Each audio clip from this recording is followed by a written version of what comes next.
Hello mummy, અમને મારાથી બે લાફા મરી ગયા ને તો અમને કશું સંભળાતું નહીં. મને ચિંતા થાય છે. તો હા બેટા તું ચિંતા ના કર, 2 દિવસમાં થઈ જશે સારું. अच्छा સારું મમ્મી. જમવાનું બનાવી દો, જમવાનું. સાંભળો છો? જમવાનું બનાવી દો, જમવાનું. આ ભૂખ લાગી છે, હેલો જમવાનું બની અમને કશું સંભળાતું નહીં, મારે બધું કરવું પડશે. કંટાળી ગઈ છું હું.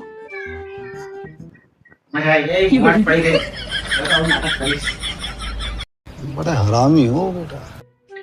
ઓય, કચરો વાળી દો, કચરો. ઓય, કચરો વાળી દો, કચરો. હા વાળો. એક તો અમને સંભળાતું નહીં, મારે જફા વધી ગઈ છે. રીના ભાભી, અમને સારું નથી ને તે કામ નહીં કરી શકે, તમે બીજા કોઈને બોલાવી દો. કેને શું કામ છે? હું જઈ આવીશ. હવે સંભળાઈ ગયું? પણ કરો કરો મારા કાચા પડા